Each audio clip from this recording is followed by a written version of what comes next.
So can we get back onto the main topic I was pretending to talk about before, which was privacy and out-of-work behaviour in Margetts' case, which is a stunning case in some ways that the Queensland Public Service ever went with this. Yeah, it's very weird. I think it's just because it got some notoriety. I know, but it's just a guy who's chatting to a girl and he makes some comments about, Well, he called her a sex worker, said her husband was a pimp. Yeah, that was when they were breaking up, though. Yeah. So there are weird messages. I've still got one of my breakup messages. That wasn't nice. Not to me. I didn't write it, by the way. I'm just saying to me, not nice. Yeah. So a lot of messages were he exchanged outside of work. They were private messages, and my understanding is those people made complaints to his employer and said he was representing the state of Queensland in disrepute and stuff like that. And they fully investigated it and everything and found that he did do those things. But where's the connection back to work? Well, no, but some of the things they complained about were between consenting parties. Yeah. Never did he identify himself as representing or being part of work. And even when they were falling out and people were saying bad things to each other, it was still part of a relationship failure. Yeah, so it's and so the woman unconnected. And the woman's husband were not part of his business. No, they weren't patients or any connection. Yeah, so look, not surprisingly, the court said, and it was O'Neill, who was the DP, it said... Commissioner O'Neill, said, there is just no connection. Yeah.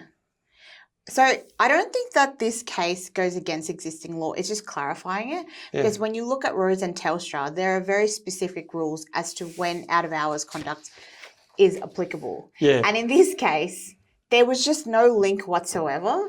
Yeah, so let's remember Rose and Telstra, the facts are not important, but the three tests are the conduct when viewed objectively is likely to cause serious damage to the relationship between the employer and employee. Mm-hmm. Okay, not here. The conduct damaged the employee's interests. No.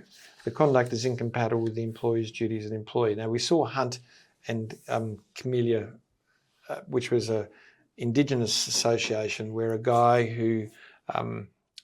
he was engaging in domestic violence. Domestic violence, but he was training kids on how boys. He was a counsellor, on how not to be violent, and he was locked up overnight. And he said, "Well, you can't terminate me for that." And they said, "But it's directly relevant. It goes to your relationship that you have with these people. It goes to the reputation of who we are, and it's utterly incompatible with your job." So that was a case that captured all three. Yeah. The other part is online. We've got to remember that online comments are not protected per se, okay?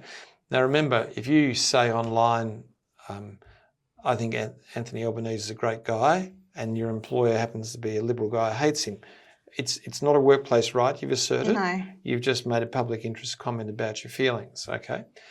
So we know that you can use social media to say what you feel like so long as it's not going to impact your employer in forward in Rose and Telstra. But the other part is you might have the highest privacy settings in the world, but if you do publish things that could affect your employer or employees of your employer, privacy law is pushed aside for that investigative process, because the problem with social media profiles is if I tell you I'm going to investigate you, you can delete it and therefore the evidence is gone. And that's Jurasevich and the Director of Health and Transport. So that gives you a bit of an idea where we are. Rose and Telstra draws a line and says, if you cross this line, it becomes part of the ability of the organisation to discipline you. It doesn't become part of employment, but it draws you into a position where discipline. If it's outside of that, it's got nothing to do with your employment. And if you're just speaking your mind on an issue, no matter what you do, and you're not identifying yourself as speaking for or even impliedly speaking for an employer, it's also outside of the disciplinary process. So I think really good case. Yeah, really good case, really helpful. To increase clarity. But it's nice to go back and look at what the law actually is repeatedly when we talk about a work behaviour, because I don't want anyone to think when you're outside of work, you're free from discipline. Yep. Why don't we go on to the case study? Mm-hmm. So Des was sick of work. He had been employed by Top Handy Carpenters, THC, for 7 years. THC carried out major remedial works on old buildings for several local government authorities' councils. Des was, by nature, an old lefty. I thought you meant left-handed. Left-leaning views. Left-leaning. Yeah. Every Labor Day, he could be found at Thornbury hall singing the International. He had. Do you like that touch? I don't know what that means. Well, it's a Russian song. Oh, okay. okay. It's about communism. Oh, okay. So just to help you along with that. He had a particular dislike of the new MAGA style right and never missed an opportunity to poke fun at them on his Facebook and Instagram profiles. On both profiles, he had a picture of his dog, Stalin, a large Russian wolfhound, rather than his own face. You like him? I think he's a good guy, this guy. He's a funny man. Although Des did not identify himself by name on his profiles, there were photos of him with co-workers and posts by others joking with him about burning the newly built right-wing house down. Des's boss, Claire, received several complaints from newly elected councillors with MAGA-leaning views. They claimed Des's posts were inappropriate and made it clear that unless THC dealt with him, they would ensure THC was removed from their council's preferred tender list. Claire raised the issue with Des. Des explained that he had the maximum security settings on his account and insisted the councillors could not have seen his posts. He said they were just trying it on. Claire wrote back to the councillors asking for evidence. Their response was blunt: sack him or your contracts are dead. Claire spoke to Des again and told him his post needed to come down. All right. So the question, if Claire says, I have to sack you if they don't back down, could Des seek an injunction to prevent the councillors from interfering with his contractual relationship with THC? So interference with contractual relationships is a tort. It's where somebody intentionally causes something to occur which breaches your contract of employment. But don't they have to be aware of your contract of employment? No, just the fact that you do have a contract. Oh, okay. So the answer is yeah. Really? You think that they'd win on it? He'd win on an injunction?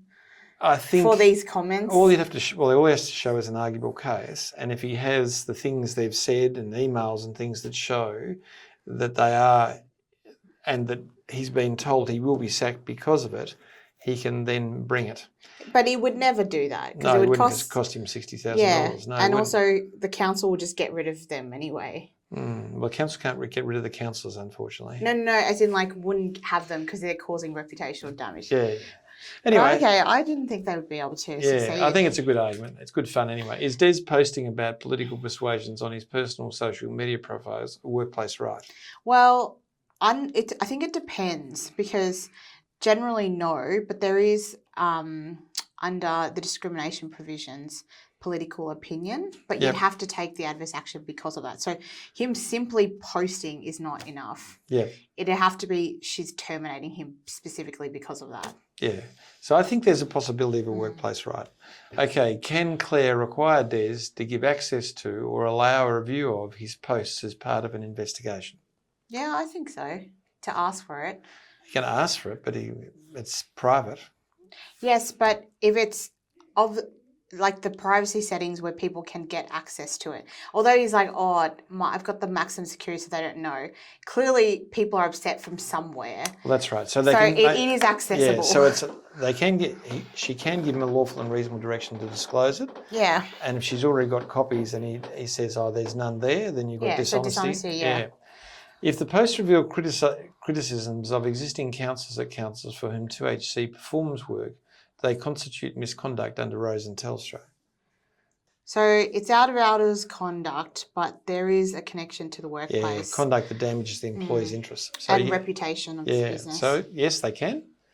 Yeah, but I think it also depends on the extent of the criticism as well. Because it has to also be a connection to work. So they have to be able to at least implicitly say, this is a person who identifies themselves as a worker at this place. Yep.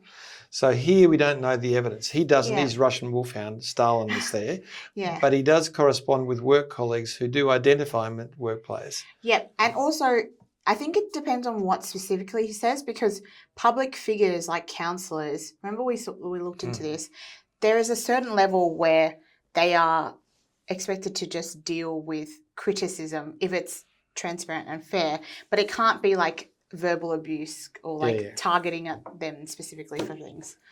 All right, let's go on. If Des suffers significant psychological injury because of the councillor's conduct, could the councillors be liable under Section 23, which is damage to another person, and could the councillors and the councils be charged under reckless endangerment or workplace manslaughter? And the answer is yes to all of them. Because they're covered under the OHS Act because they are like similar to officers, and also under their model code of conduct as well. That's right. So the answer is yes to all those. There you go. Oh, we've got another one. I've got a whole lot more. If Des brings a successful workers' compensation claim, could the insurer bring a recovery action against the counsellors or their counsels? Well, certainly yes, they could. So recovery action is a common law. Against the counsellors? Yeah, because it doesn't have to be an institution. It just has to be against the person who caused it. I thought it had to be against an institution. Could Claire direct Des to pull down the posts? Yes. Yes. So there you go. That's a lawful notice of action. There you go, guys. That's it. And Nina? Yeah. See you later. See you in 2027. Just remember what you're leaving behind. Just understand that. And you have a wonderful time. Thank you. See you later, Bye, guys. everyone. Bye-bye. Give us a like.